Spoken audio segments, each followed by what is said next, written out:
Salah satu hal yang mengubah hidup gue adalah ketika gue dengerin podcast Raditya Dika tentang dia ngejelasin satu hal yang eh, mind blowing banget, yaitu opportunity cost, dan itu ngerubah cara pandang gue tentang uang sama waktu gitu. Gue lebih aware ini. Jadi opportunity cost adalah biaya peluang, di mana ketika lo mengambil satu opsi atau satu pilihan, lo akan kehilangan manfaat dari opsi yang lain atau dari pilihan yang lain. Misalnya, kalau Raditya bilang sih, kayak lu bikin usaha warnet gitu. Lu punya usaha bikin gedung gitu, lu punya usaha warnet gitu. Dan profit misalnya 50 juta per bulan misalnya, tapi apa namanya?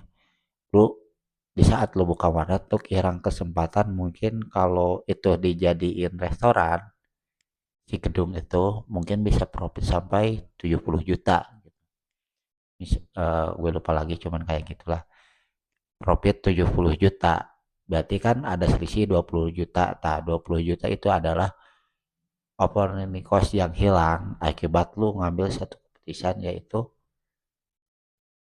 bikin usaha warnet dibanding usaha restoran. Ini berlaku sama waktu sama uang.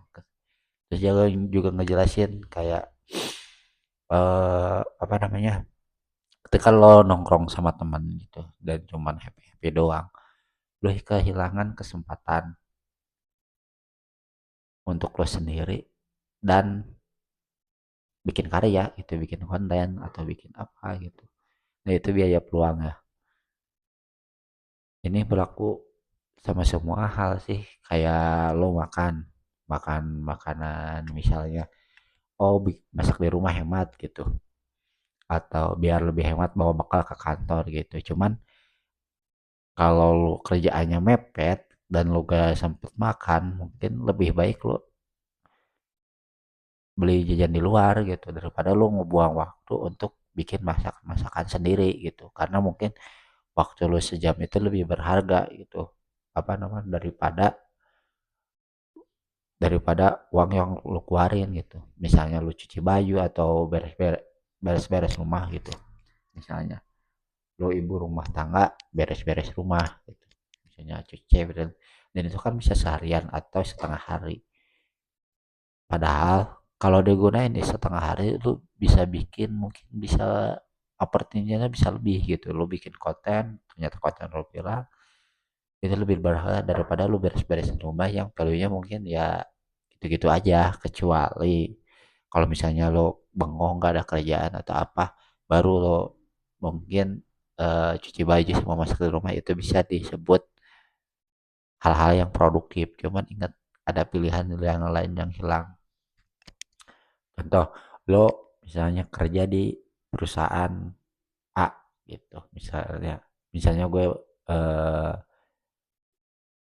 atau jurusan kuliah misalnya. Kalau lo ngambil jurusan yang generik gitu, misalnya kayak ekonomi atau apa, mungkin lebih murah gitu. Cuman kalau lo ngambil hukum atau sama dokter, pas lo keluar kuliah gitu, mungkin lo penghasilan lo lebih tinggi gitu.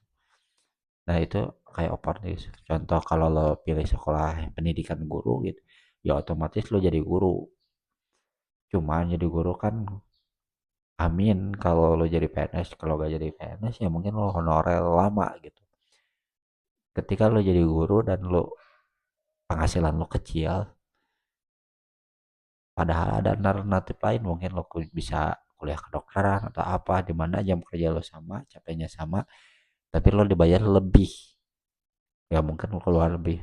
Yuk, itu berlaku untuk semua hal opportunity cost ini. Jadi contoh, kalau dulu gue sering belajar belajar belajar daripada apa namanya, daripada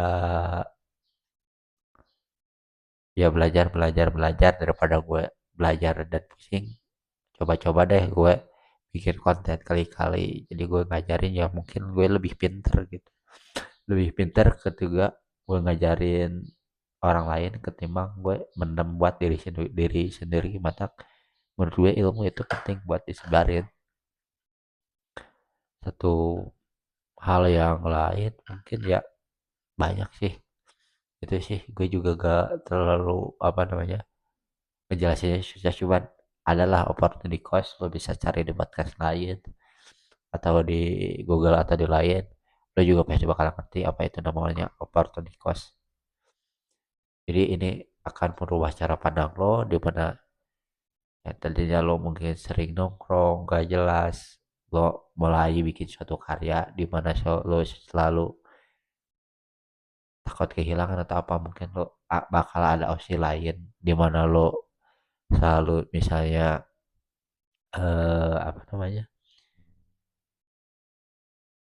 hemat uang atau apa dan ngelakuin semuanya sendiri. Mungkin lo bisa delegasiin dan ngegunain waktu lo untuk cari peluang yang lo dibayar lebih tinggi daripada itu gitu.